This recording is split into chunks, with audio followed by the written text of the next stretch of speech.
হ্যাঁ ঠিক আছে। হ্যাঁ তাহলে কি শাকিল দ্বারা রেকর্ড করো, তাহলে শাকিল রেকর্ড করতেছো? না না, আমি হ্যাঁ করতেছি। ভাইয়া, সাথে শুরু করছে। ওকে ভাই, শুরু করেন। আচ্ছা ঠিক আছে। তাহলে শুরু করছি। কোথায় এই ম্যাথটা বোঝানোর কথা ছিল, তাই তো?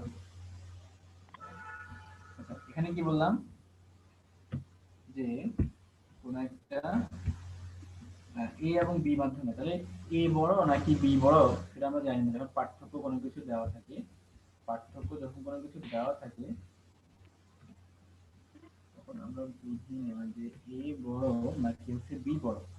তো তখন হচ্ছে আমাদেরকে দেখতে হবে ইকুয়েশনটা যে ভি ইজ ইকুয়ালস টু হচ্ছে এফ ল্যামডা। এখানে দেখলাম ভি কে নিয়ে কাজ করছে, ল্যামডা কে নিয়ে কাজ করছে, তার মানে হচ্ছে তোমার কত, এফ হচ্ছে ফিক্স, ভি সমানুপাতিক ল্যামডা। তার মানে ভি যদি বড় হয় ল্যামডা বড় হবে, ভি যদি ছোট হয় তাহলে ল্যামডা ছোট হবে।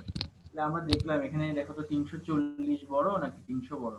340 বড়, তার মানে V B greater than V A, তার মানে অবশ্যই কি হবে, lambda B greater than lambda A হবে। তার মানে নিশ্চয়ই বড় থেকে ছোটটাকে বাদ দিতে হবে, lambda B minus lambda A. সেই পার্থক্যের মানটা কোশ্চেনে 0.2 মিটার বলে দিচ্ছে, তাহলে এখানে 0.2 মিটার লিখে দিবে। আচ্ছা, তারপর হচ্ছে ইকুয়েশন যে ল্যামডা মানে কত, যে V is equal to F lambda, lambda মানে কত, ভি ডিভাইড বাই হচ্ছে এফ, ল্যামডা এ হবে তোমার কত, V B divide by F B হওয়ার কথা, মানে এফ টু ফিক্স, আমরা এফ বি লিখলাম না। তাহলে V B is equal to হবে তোমার lambda B is equal to হবে তোমার V lambda A is equal to হবে ভি এ ডিভাইড বাই হচ্ছে এফ, সেটা লিখলাম। ল্যামডা বি এর পরিবর্তে লিখলাম V B by F, lambda A এর পরিবর্তে লিখলাম ভিএ বাই এফ, তাহলে হচ্ছে 1 বাই এফ টা কমন নিলাম, তাহলে ভিতরে কি আসবে, ভিবি মাইনাস ভিএ। এখান থেকে আমরা এফ এর ভ্যালুটা পেয়ে গেছি। কারণ আমাদেরকে বলছে যে 50 বার কম্পনে বি মাধ্যমে কত দূর যাবে। আমরা তো জানি যে এন বার কম্পনে, এন বার কম্পনে যদি এস দূরত্ব যায় তাহলে এস ইজ ইকুয়াল টু হচ্ছে এন ল্যামডা। তাহলে এন এর মান হচ্ছে 50, ল্যামডার মান আবার কত, ল্যামডা বলতে বুঝে ভি, যেহেতু বি মাধ্যমে বলছে তাহলে ভিবি ডিভাইড বাই হচ্ছে এফ, তাহলে ভিবি এর মান হচ্ছে তোমার কত, 340, আর এফ এর মান হচ্ছে 0.005। কিন্তু শেষ, বুঝতে পারছো? জি ভাইয়া। Thank you. তাহলে হচ্ছে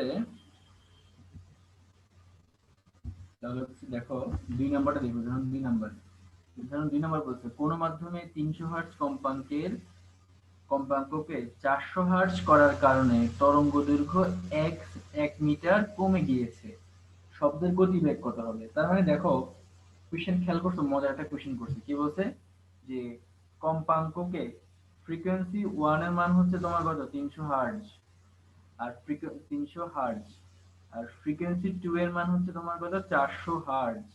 কিন্তু দেখা গেছে যে ল্যামডা 2 এর মানটা, মানে ল্যামডা 1 আর ল্যামডা 2, তার মানে হচ্ছে ওরা বলছে যে ল্যামডা 2 এর মান 1 মিটার কমে গিয়েছে। তার মানে কি বুঝায় বলো তো, কি বুঝায়, তরঙ্গ দৈর্ঘ্য ল্যামডা 1 কমে গিয়েছে, তার মানে দেখো ফ্রিকোয়েন্সি বাড়তেছে আর ল্যামডা তোমার কি হচ্ছে, কমছে। তার মানে আমরা এফ সমানুপাতিক 1 বাই ল্যামডা করতে পারছি না। ও ভাই ভাই, ও ভাই, হ্যাঁ ভাই। কোথায় সবাই, এফ সমানুপাতিক 1 বাই ল্যামডা বলতে পারতেছি না। হ্যাঁ। তাহলে তাহলে দেখো তো এফ 1 বড় হচ্ছে এফ 2 থেকে, তাহলে তোমার কি হবে, ল্যামডা 2 বড় হচ্ছে, ভুল বলছি বোধহয়, ভুল বলছি, এফ 1 গ্রেটার দেন এফ, মানে এফ 1 লেস দেন এফ 2, তার মানে হচ্ছে তোমার ল্যামডা 1 গ্রেটার দেন হচ্ছে ল্যামডা 2, মানে হচ্ছে এফ 2 যেহেতু বড় তাহলে ল্যামডা 1 হচ্ছে তোমার এখানে উল্টাটা হবে। তাহলে lambda 1 minus lambda 2 is equal two বলছে 1 মিটার কমে গেছে, তাহলে এখানে মান হবে 1। এখন ল্যামডা মানে কি, কি লেখা যায়, ভি ডিভাইড বাই হচ্ছে F 1 minus V divide by হচ্ছে এফ 2। শুধু ভি কেন লিখলাম, আমরা জানি যে V is equal to F lambda, V যদি তোমার ফিক্সড হয় তখনই আসলে হয়ে যায় এফ সমানুপাতিক 1 বাই ল্যামডা এমন কিছু, ঠিক আছে? এখন খুব ইজিলি এখানে তো 0 না, এখানে 1 লিখতে হবে। তাহলে তোমার f1 এর মান হচ্ছে তোমার 300, f2 এর মান হচ্ছে 400, হচ্ছে তোমার 1। আমরা তাহলে এখান থেকে v এর মানটা বের করে ফেলতে পারবো না? বুঝছি কিনা একটা, নাহলে আবার বুঝাই। জি ভাইয়া বুঝছি তো। বাকিরা কি বলো? আরে মশা আজকে অনেকগুলো। বুঝছি ভাই, তো মশা কামড়াইতেছে। বুঝছি ভাইয়া। ফাইন, ওকে। এরপরটা পরেরটা আছে বাড়ির কাজ, উদাহরণ 3টা, এটা পরীক্ষায় দেয়। এই দুটো কনসেপ্ট ইউজ করে পরে যে 3 নাম্বারটা, এটা বাড়ির কাজ। এটা বায়ু এবং পানিতে, দেখো কি লিখছে, বায়ু এবং পানিতে 300 হার্টজ কম্পাঙ্কের একটা শব্দ তরঙ্গ দৈর্ঘ্যের পার্থক্য 4.16 মিটার। মানে এখানে কিন্তু বায়ুতে শব্দের বেগ 352, তাহলে পানিতে শব্দের বেগ কত? তাহলে তোমরা বুঝতেই পারতেছো এখানে ভি কে নিয়ে কাজ করছে, তারপরে হচ্ছে ল্যামডা নিয়ে কাজ করছে, তার মানে কে ফিক্সড, এফ হচ্ছে ফিক্সড। ঠিক আছে, ম্যাথটা নিজেরা করার চেষ্টা করবা, আর যদি না পারো তপন স্যারের বইটা দেখবা, তাও যদি না পারো আমি তো আছি।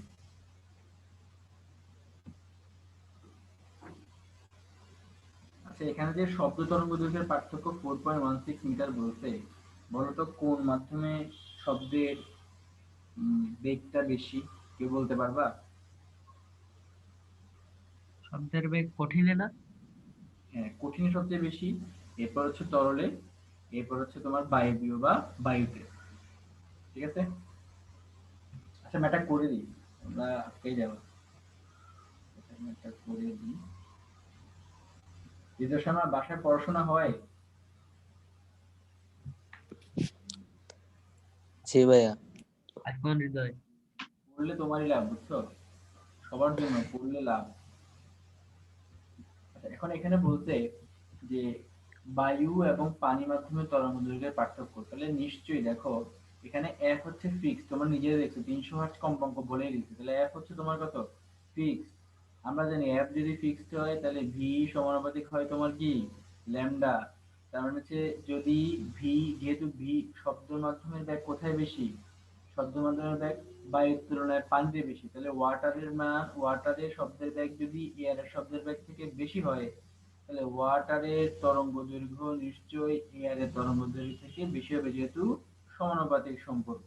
তার মানে এখানে বলতে তরঙ্গ দৈর্ঘ্যের পার্থক্য হচ্ছে কত? ল্যামডা ডাব্লিউ ডিভাইড বাই হচ্ছে তোমার minus lambda A is equals হচ্ছে 4.16 মিটার।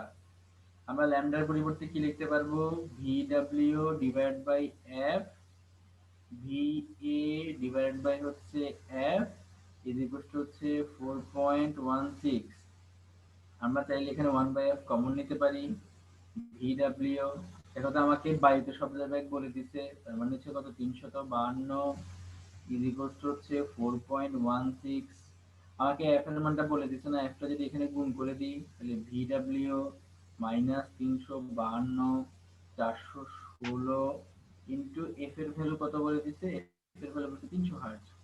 সুতরাং V W is equals two হবে 416 ইন্টু 300 প্লাস 352। পারবা জিনিসটা করতে? বুঝতে পারছো তোমরা একটা? হ্যাঁ ভাইয়া। Thank you. তাহলে হচ্ছে আমরা পরের ম্যাথে যাই। সেম কাহিনী, এই চ্যাপ্টারের ম্যাথ এগুলা আছে, আসো ইয়েতে উদাহরণ নাম্বার 5-এ আসি। যে উদাহরণ 5, উদাহরণ 4 তোমরা যে তখন ভিডিও অন করে দেখবে, উদাহরণ 4টা নিজেরা করে ফেলবে, এটা একটু আগে পড়াইছি। উদাহরণ 5-এ আসি। এ মাধ্যমে শব্দের বেগ বি মাধ্যমে শব্দের বেগের 3 গুণ। এ মাধ্যমে শব্দের বেগ বি মাধ্যমে শব্দের বেগের 3 গুণ। তরঙ্গ দৈর্ঘ্য, তরঙ্গ দৈর্ঘ্য আহ, তরঙ্গ দৈর্ঘ্য 300 সেন্টিমিটার হলে, 300 মিটার হলে, তাহলে তরঙ্গ দৈর্ঘ্য বলছে 300 মিটার। যেহেতু তরঙ্গ দৈর্ঘ্য নিয়ে এও বলে নাই, এও বলে নাই, বিও বলে নাই, তার মানে তরঙ্গ দৈর্ঘ্য আসলে কি বলতো ভাইয়ারা? ফিক্সড না? তাহলে তরঙ্গ দৈর্ঘ্য যদি ফিক্সড হয়, আমরা বলতে পারবো কি? ভি সমানুপাতিক এফ। তাহলে ভি এ, যদি ভি তোমার এ যদি বড় হয় ভিবি থেকে, কারণ দেখো আমি একজন হচ্ছে তোমাদের 3 জনের সমান ওজনের দিক থেকে ধরে নিলাম, তাহলে আমি কি আসলে বড় না? তাহলে ভি এ নিশ্চয়ই কার থেকে বড়? ভিবি থেকে বড়। তাহলে এফ এ নিশ্চয়ই তোমার কার থেকে বড়? এফ বি থেকে বড়। আচ্ছা এখানে বলে দিছে এই যে নিচে একটা সুন্দর একটা কথা লিখে দিয়েছে, সৃষ্ট বিট 5টি। তোমার বিট নিয়ে আইডিয়া আছে? বিট বলতে আর কিছুই না, বিট বলতে বোঝায় তরঙ্গ দৈর্ঘ্যের পার্থক্য। কি বোঝায়? তরঙ্গ দ্বয়ের পার্থক্য। এখন পার্থক্য সবসময় কোথায় কি কোথায় বাদ দিতে হয়? বড় থেকে ছোটকে বাদ দিতে হয়। এখানে বড়কে বের করছে এফ এ বড় এফ বি থেকে, তাহলে F A minus F B, যেটা কিনা বিট, তার মান বলে দিচ্ছে 5টি, মানে মান হচ্ছে 5। আমরা জানি এফ এ ইকুয়াল টু কি লেখা যায়? V A by lambda. F B মানে হচ্ছে V B by lambda is equal to হচ্ছে 5। আর আমরা ভি এর মান কি জানি? 3 ভিবি মাইনাস ভিবি, আমরা তাহলে এখানে 1 বাই ল্যামডা কমন নিয়ে ফেলতে পারি, ইজ ইকুয়াল টু হচ্ছে 5। মানে এখান থেকে 2 ভিবি 5 ইনটু ল্যামডা, ল্যামডার মান বলছে 300 মিটার, 300 লিখে ফেললাম। তাহলে ভিবি ইজ ইকুয়াল টু হচ্ছে 5 ইনটু 300 ডিভাইড বাই 2, 150, মানে অ্যান্সার আসবে 750। আচ্ছা এটা কোথায় 750 বলো তো? বি তে হচ্ছে 750। তাহলে এ তে কত হবে? কারণ এখানে বি বেরিয়েছে, 3 ইনটু 750, তখন আসবে 2250। বুঝে গেছে ম্যাথটা? জি ভাইয়া। এরপর দেখো উদাহরণ 6 দেখো, উদাহরণ 6টা একটু আগে করাইছি। এই উদাহরণ 6টা একটু আগে এটার মধ্যে একটা ম্যাথ করাইছি, তোমরা নিশ্চয়ই নিজেরা করে ফেলবা। আমরা স্ক্রিন করতে যাই। এই ম্যাথগুলো বেশি ইম্পর্টেন্ট ভাই, ম্যাথগুলো মোস্ট ইম্পর্টেন্ট।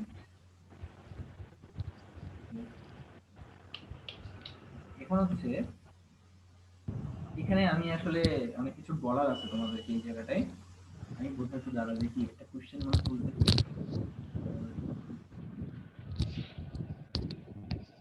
না লিখতে ভুলি নাই, ঠিকই আছে আছে। সেজন্য আমি আগে তোমাদেরকে বেসিকটা দিই। তোমাদের বইতে দেখবা, তোমাদের বইতে এই সূত্রটা লেখা আছে, n ইজ ইকুয়ালস টু হচ্ছে 1/2l ডিভাইডেড বাই হচ্ছে t ডিভাইডেড বাই হচ্ছে m। এদের পরিচয় দিই। t বলতে হচ্ছে তারের টানকে বোঝায়, ঠিক আছে?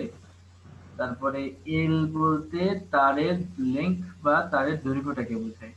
এম বলতে কিন্তু টোটাল ভরকে বোঝায় না, এম বলতে বি কেয়ারফুল, একক দৈর্ঘ্যের ভরকে বোঝায়, ঠিক আছে? আচ্ছা এখন তোমাদের এই বইয়ের ম্যাথটা, এখানে এন বলতে আসলে নরমালি আমি এন লিখবো না, ফ্রিকোয়েন্সি বোঝায়, এন বলতে আসলে ফ্রিকোয়েন্সিকে বোঝায়। বইয়ের যে ম্যাথটা এটা শুধুমাত্র মূল সুরের জন্য প্রযোজ্য, কেবলমাত্র কিসের জন্য প্রযোজ্য? মূল সুরের জন্য প্রযোজ্য।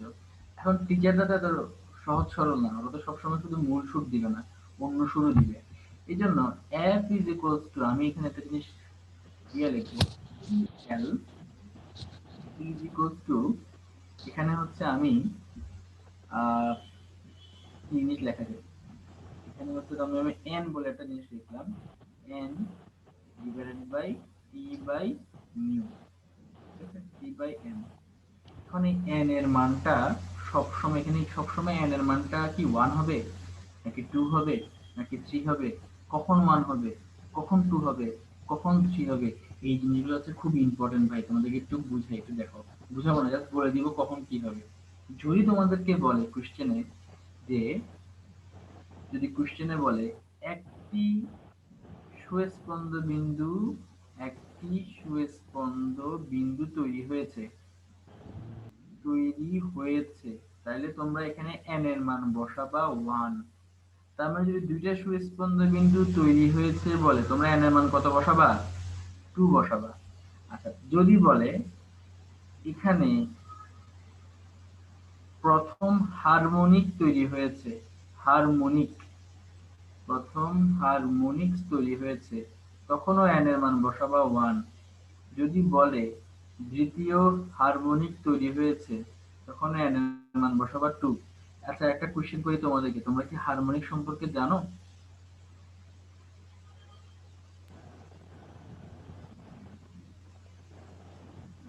হ্যালো, হ্যাঁ ভাইয়া। জানো? একজন জানো, আরেকজন, আর 3 জন? হারমোনি হচ্ছে সুতরাকার ওই যে সুর যেটা আছে ওটা না? আচ্ছা এটা হারমোনিক নিয়ে একটু পরে বলতেছি, আগে ম্যাথটা একটু শেষ করে দিই, কারণ ম্যাথটা ইম্পর্টেন্ট আছে। তার মানে হচ্ছে হারমোনিক সংখ্যা যাই বলবে তুমি n এর মান তাই বসাবা, এটাই তো না? হারমোনিক সংখ্যা দেখো প্রথম বলে n এর মান 1, দ্বিতীয় বলে n এর মান 2 এরকম। আচ্ছা, এখন যদি তোমাকে বলে যে এখানে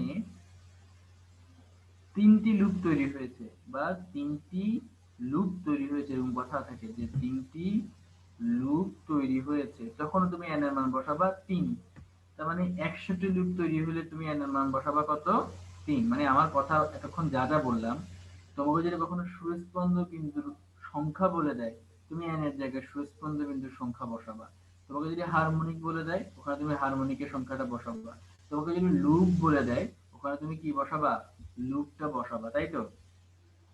আচ্ছা, কিন্তু যদি বলে দেয় তোমাকে যদি বলে দেয় এরকম যে এখানে তৃতীয় উপসুর তৈরি হয়েছে, এখানে কি তৈরি হয়েছে? তৃতীয় উপসুর তৈরি হয়েছে, তখন তুমি n এর মান বসাবা 3 প্লাস 1, এটা হচ্ছে n এর মান। মানে উপসুর সংখ্যা প্লাস 1 কি হবে? সবসময় উপসুর যা দেওয়া থাকবে তার সাথে 1 যোগ করে মানটা এখানে বসাইতে হবে, ঠিক আছে? এই জিনিসটা লুপেরটা মানে লুপ, হ্যাঁ, লুপেরটা লুপ লুপেরটা কি? লুপেরটা সিম্পল, তিনটি লুপ হলে সরি এটা 100 হবে না, কোথায় এটা 100 না, printing mistake, sorry typing mistake, এখানে 100 হবে, ঠিক আছে? হ্যাঁ আচ্ছা, ঠিক আছে। এবার এবার যদি হ্যাঁ, তিনটা লুপ মানে তিনটা, আবার 100টা লুপ মানে তিন লিখছেন ওই জন্য বলতে। এটা 100। তো মুছে দিচ্ছি, এটা ভুলে লিখছি, এটা 100 হবে আর কি। ঠিক আছে। আচ্ছা, তৃতীয় উপসুর হইলে তোমার কি হবে বলতো? সবসময় উপসুর থাকলে কি হবে? উপসুর সংখ্যা প্লাস 1। তারপরে তোমাকে যদি বলি এখানে পঞ্চম উপসুর তৈরি হয়েছে, তুমি কি লিখবা? 5 প্লাস 1, তাই না? এটাই তো লিখবা। আচ্ছা, আরটা হচ্ছে লাস্ট সুস্পন্দ বিন্দু লিখছি, যেটা নিষ্পন্দ বিন্দু বলে। তাহলে n এর মান হবে সবসময় নিষ্পন্দ বিন্দু, নিষ্পন্দ বিন্দু মাইনাস 1। তাহলে তোমাকে যত ধরনের নিষ্পন্দ বিন্দু বলবে সেখান থেকে তুমি কি বাদ দিবা? 1 কে বাদ দিয়ে দিবা, শেষ। বুঝতে পারছো জিনিসটা? তাহলে তোমাদের বলি যে সূত্রটা আছে, যে সূত্রটা আছে s হচ্ছে 1/2l t বাই মিউ, এটা এটা শুধুমাত্র কিসের জন্য? f বলতেছি f, এটা শুধুমাত্র মূল সুরের জন্য প্রযোজ্য, মূল সুরের জন্য প্রযোজ্য। কিন্তু অন্য অন্য কিছু যদি বলে দেয় তখন কিন্তু ঝামেলায় পড়ে যাবে, এই জন্য এই জিনিসটা বলা।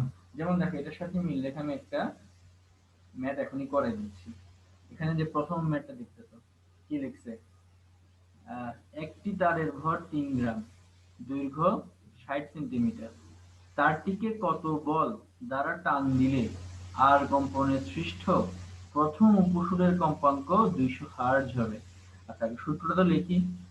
f ডিভাইডেড বাই হচ্ছে n ডিভাইডেড বাই হচ্ছে 2l divided by t by ছোট m ছিল, m ছিল কি? একক দৈর্ঘ্যের ভর। তাহলে একক দৈর্ঘ্যের ভর মানে হচ্ছে টোটাল ভরকে তুমি কি দিয়ে ভাগ দিতে হবে? l দিয়ে ভাগ দিতে হবে। টোটাল ভরটা কত বলতো? 3 গ্রাম। গ্রাম কিসে নিতে হবে? কেজিতে নিতে হবে। আর l এর ভ্যালু কত? l এর ভ্যালু হচ্ছে 60 সেন্টিমিটার, মানে 0.60, কোনটা ভ্যালু এখানে আসবে সাপোজ 0.60। এটা তো বুঝছো ছোট m এর মানটা কি হবে? এখানে f এর মানটা কি দেওয়া আছে? 200 হার্জ দেওয়া আছে। আচ্ছা, এল এর মানটা কত? এল এর মানটা হচ্ছে 0.60 মিটার। এখন হচ্ছে এন এর মান, এন কে কি দিছে বলতো? প্রথম উপসুর বলছে। তো প্রথম উপসুর মানে কত? এন এর মান হবে 1, মানে প্রথমের 1 যোগ 1, তার মানে কত আসবে? 2। তাহলে f ইজ ইকুয়াল টু কত হবে? 2 ডিভাইডেড বাই 12। দেখো কাটাকাটি করে কি থাকে? 1/l থেকে। দেখো এখানে কি লিখছে? এই যে 1/l লিখছে, এইভাবে 1/l টা আসছে। তোমরা কি জিনিসটা বুঝতে পারছো? হচ্ছে তাহলে এখানে f এর মানটা বলে দিছে, l এর মানটা বলে দিছে, ছোট m এর মানটা তুমি এখান থেকে বের করছো, আর কোশ্চেনে চাইছে t is equal two what. এখন খুব ইজিলি এখান থেকে বের করে ফেলতে পারবে। আশা করি ম্যাথটা তোমরা বুঝছো, তাই তো? জি ভাইয়া। ওকে, এবার এখানে আছে পৃষ্ঠাতে পুরোটা এখানে ইয়ে হয়ে গেল। আমাকে একটা মিনিট সময় দাও, আমি একটু জিনিসটাকে একটু মুছি। এই ম্যাটটা করার পর আসলে প্রথম ম্যাটটা তোমাদের জন্য এখন ডাল ভাত। যে কি বলছে যে 5 কেজি ভর ঝুলিয়ে 25 সেন্টিমিটার দৈর্ঘ্যের একটা তারের কম্পাঙ্ক নির্ণয় করতে বলছে। যদি যেহেতু কোনো কিছু বলে দেয়নি, তার মানে এটা আসলে বইয়ের সূত্রটা ইউজ করতে হবে, মানে 1/12। তাহলে 5 কেজি বলতে, ওকে ফাইন। তার মানে ছোট এমটার মানটা কত হবে? টোটাল ভর ডিভাইড বাই হচ্ছে এল। টোটাল ভর হচ্ছে তোমার কত কেজি? 5 কেজি। তাহলে এল এর মানটা কত হবে? 0.25। ঠিক আছে, ওকে। তাহলে এফ ইজ ইকুয়াল টু কত হবে? 1/12 ইনটু টি বাই ছোট এম। তাহলে 1/12 মানে হচ্ছে 1 ইনটু এল এর মান হচ্ছে 0. ওয়েট ওয়েট, আমি একটু ভুল করেছি, দেখো আমি লিখে শেষ করি জিনিসটা। 0.6 ইনটু হচ্ছে তোমার কত, এল এর মান হচ্ছে 0.25 ডিভাইড বাই টি বলতে কি বোঝায়? টান বোঝায়। টি বলতে বোঝায় টান। টান হচ্ছে এক রকমের বল। বল মানে হচ্ছে তোমার কি ওয়ান কাইন্ড অফ ওজন। আর ওজন মানে হচ্ছে তোমার কত? এম ইনটু জি। এম এর মান কত বলছে? 5 কেজি। আর জি এর মান হচ্ছে তোমার কত? 9.8। আচ্ছা দেখছো এখানে কিন্তু 5 কেজি বলতে কিন্তু 5 কেজি বলতে এখানে কি বুঝাইছে? 5 কেজি বলতে কিন্তু তারের ভরকে বুঝায়নি। 5 কেজি ভর বলতে কিন্তু কোনো একটা বস্তুর ভরকে বুঝাইছে। তাহলে আমি যে এখানে এম এর মান বের করছি সেটা আসলে ভুল হয়েছে, সরি। এখানে কিন্তু বলেই দিছে যে 1 মিটার দৈর্ঘ্যের ভর 0.49 গ্রাম। এখানে কিন্তু যে এম এর মানটা বলে দিছে, এম ইজ ইকুয়াল টু হচ্ছে 49 গ্রাম। এটাকে কিসে নিতে হবে? কেজিতে নিতে হবে। 4.9 ইনটু 10 ইনভার্স 3 কত আসবে? 4.9 ইনটু 10 ইনভার্স 3 কাটাকুটি করে এখানে অ্যান্সার আসছে 200 আসছে। তোমরা কি জিনিসটা বুঝছো?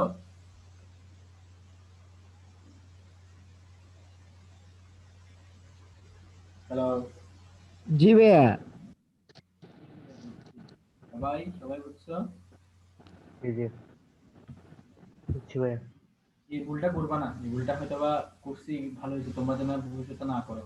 কারণ এখানে 5 কেজি বলতে নরমালি বোঝানো হয়েছে কোন একটা বস্তু এখানে টানানো হয়েছে এই জন্য।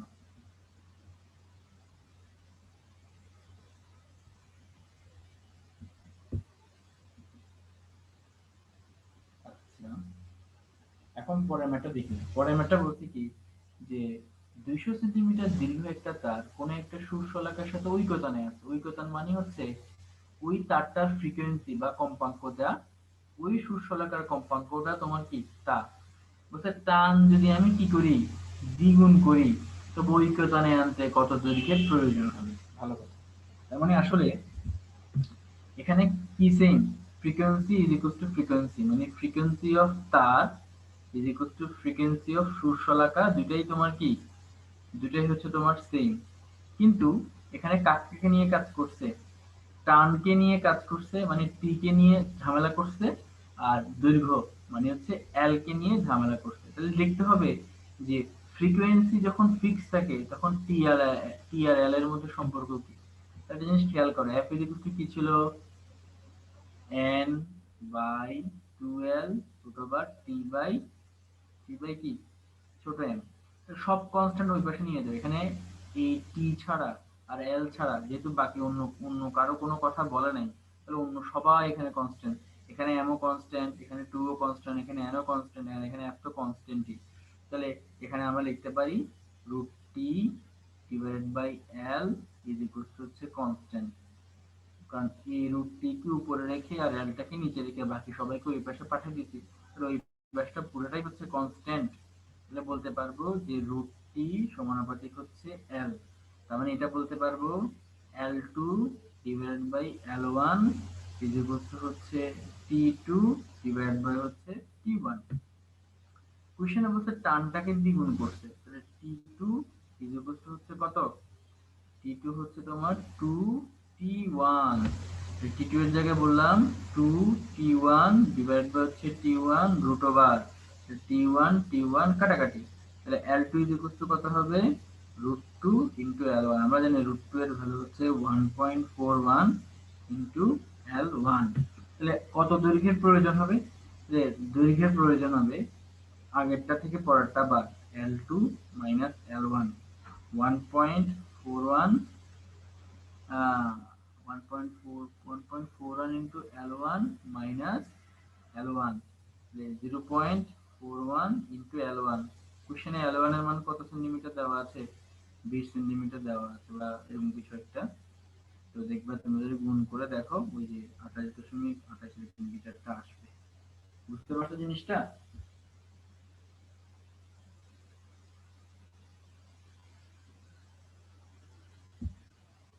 হ্যালো, হ্যাঁ ভাইয়া, কি রে তারা রেসপন্স করে না কেন ভাইয়া? তোমরা কি হ্যাঁ, বুঝতে পারো? হ্যাঁ ভাই বুঝছি।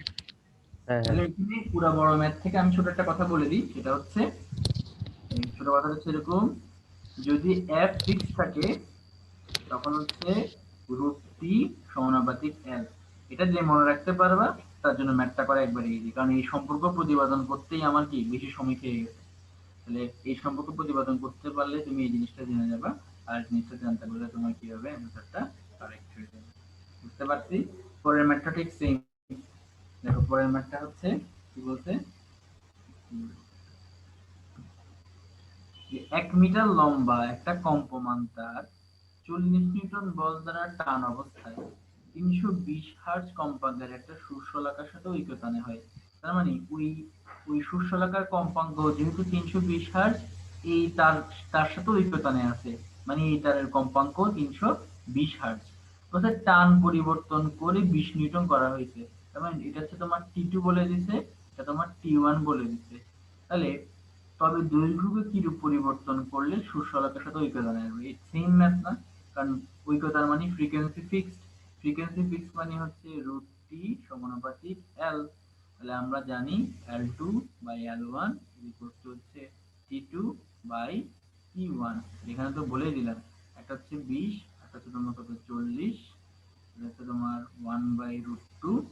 তার মানে হচ্ছে তোমার L2 ইকুয়াল টু, মানে একে তোমার যেমনি বের করা যায় একটু আগের মতোই বের করতে পারলে শেষ ম্যাথটা। সোজা ম্যাথ আসো, কিন্তু বুঝতে হবে।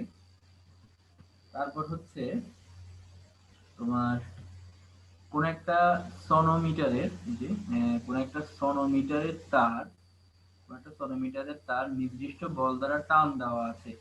যদি টান বল 9:16 অনুপাত করা হয় এবং দৈর্ঘ্য দ্বিগুণ করা হয়, তবে কম্পাঙ্কের তুলনা করতে বলছে। এখানে ধরো ছোট্টটা মজা করে ফেলছে যে এখানের মধ্যে একটু আগে যে দুইটা ম্যাথ আমরা করছি, ওই দুইটা ম্যাথের মধ্যে ছিল কি ফ্রিকোয়েন্সিটা ছিল ফিক্সড, আর তার মানে বাকি দুজন সীমিত। একটু মুছে দাঁড়াও, তাহলে আমরা ম্যাথটা শুরু করতে সুবিধা হবে।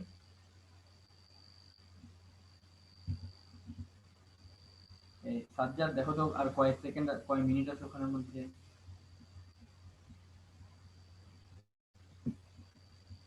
6 মিনিট, 6 মিনিট। 6 মিনিট আছে, দেখো 6 মিনিট শেষ করা যাক।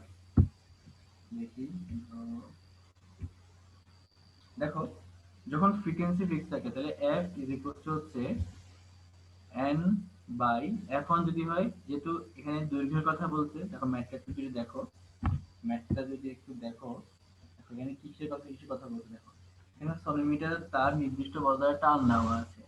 টান বলটা দেখো, এই টান বলের অনুপাত 9:60, মানে T1 বাই T2 এর পরিমাণ বলছে 9/60, অর্থাৎ দৈর্ঘ্য দ্বিগুণ করছে। তার মানে টি L2 ইজ ইকুয়াল টু আগেরটার কত গুণ? দ্বিগুণ। তার মানে হচ্ছে L2 বাই L1 এর মান কত বলে দিতে? 2 বলে দিতে। আর T2 বাই T1 এর মান বলে দিচ্ছে 9/16। তোমাকে বলছে কম্পাঙ্কের তুলনা করতে, মানে F1 by F1 by F2 is equal to কত সেটা বের করতে বলছে। কোশ্চেনটা তো বুঝছো? এখন কোশ্চেন বুঝছো তোমরা? আচ্ছা, কোশ্চেন যদি বুঝেই থাকো তাহলে দেখো তো F1 ইজ ইকুয়াল টু কি হয়, n বাই 2 L1 T1 বাই root m।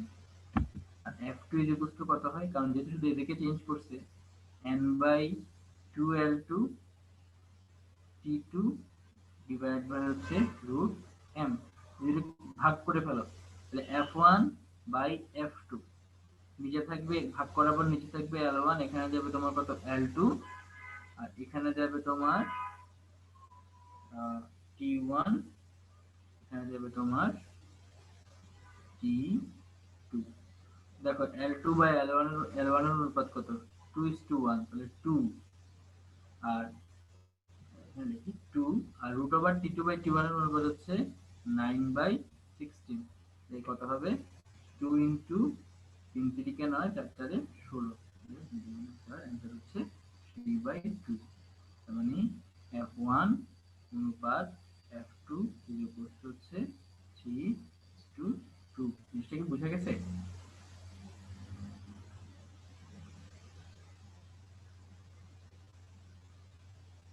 Shakil, Sajjad, Hridoy, Tamal, Yes, we are hearing. বুঝছি ভাইয়া। আমি বুঝছো জিনিসটা? কিন্তু সোজা করে বুঝিয়েছি। হ্যাঁ হ্যালো, ভাই বলেন। আচ্ছা তুমি এটাকে কেটে নতুন একটা নাও, নতুন একটা ক্লাস নাও।